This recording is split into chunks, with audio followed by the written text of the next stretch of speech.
Hello friends, स्वागत है आप सभी का सी बिब्लिकल आर्ट्स क्लासेस में। दोस्तों, आज के इस वीडियो में शिक्षा शास्त्र के कुछ इम्पॉर्टेंट बहुविकल्पीय प्रश्न कवर करने वाले हैं जो कि काफ़ी बार एग्ज़ाम में पूछे गए हैं, उनको भी कवर करेंगे। जो नहीं पूछे गए हैं उनको भी कवर करेंगे, क्योंकि कोई भी क्वेश्चन आपके एग्ज़ाम में पूछा जा सकता है। तो चलिए शुरुआत करते हैं आज का ये बेहतरीन क्लास शिक्षा शास्त्र का। सबसे पहले दोस्तों सवाल यहाँ पे देखिए, पहला सवाल है यहाँ पे, उपनयन संस्कार किस काल से होता है? तो जो उपनयन संस्कार है वो किस काल से होता है, इसका करेक्ट आंसर क्या होगा? अब यहाँ पे देखिए, वैदिक काल है या बौद्ध काल है, मुस्लिम काल है या फिर ब्रिटिश काल है। तो जो उपनयन काल है, अगर इसको देखा जाए तो ये उपनयन काल नाम से ही थोड़ा सा स्पष्ट देखा जा रहा है कि ये जो है वैदिक काल से जो है संबंधित है। तो पहले का आंसर क्या हो जाएगा? वैदिक काल यहाँ पे इसका करेक्ट आंसर हो जाएगा। ठीक है, अब देखते हैं दूसरा प्रश्न।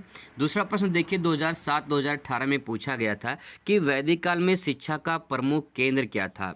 वैदिक काल में अगर देखा जाए तो शिक्षा कैसे ग्रहण की जाती थी, उसका मुख्य केंद्र क्या था, कहाँ पे लोग जाते थे शिक्षा ग्रहण करने के लिए।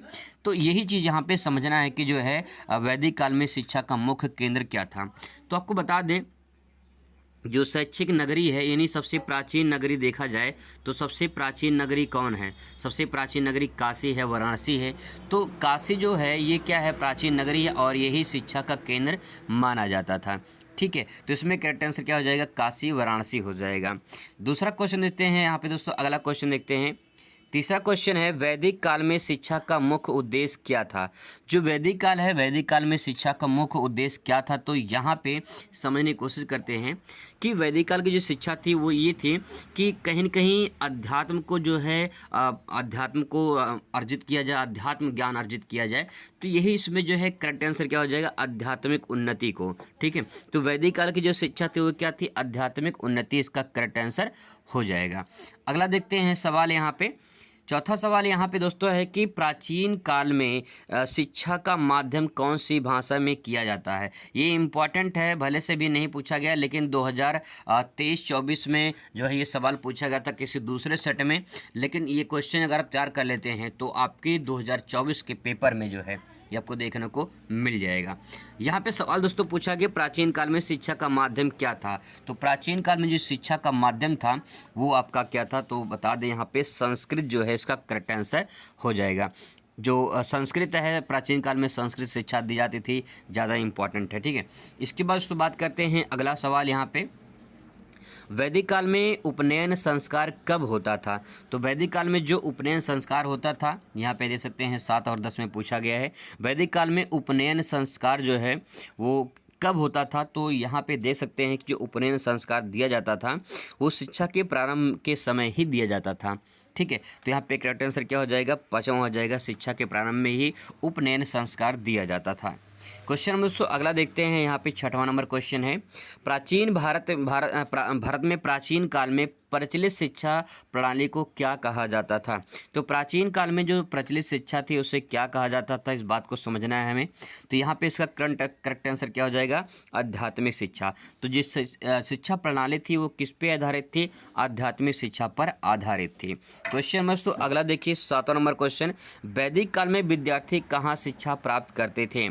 वैदिक काल में शिक्षा जो है वो कहाँ प्राप्त करते थे?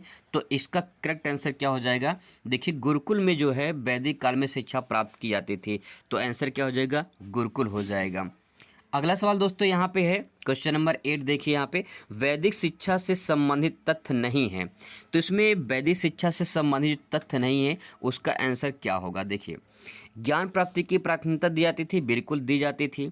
गुरुकुलों को जो शांत वातावरण होता था, बिल्कुल होता था।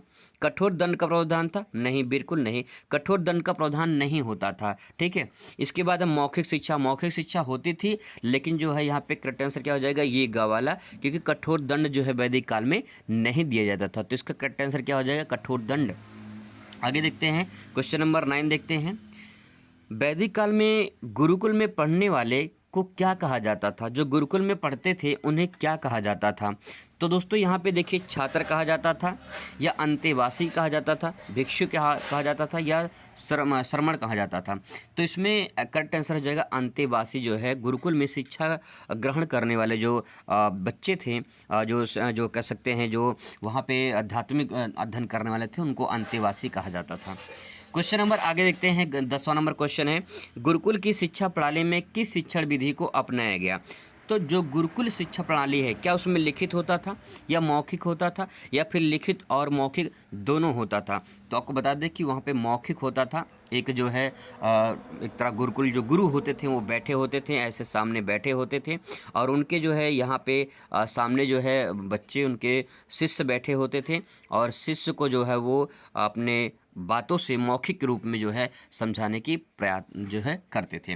तो दोस्तों ये टॉप 10 क्वेश्चन थे यहाँ पे जिसे आप तैयार कर सकते हैं। ये पहले चैप्टर का आंसर था। मिलते हैं नेक्स्ट वीडियो में। Thanks for watching.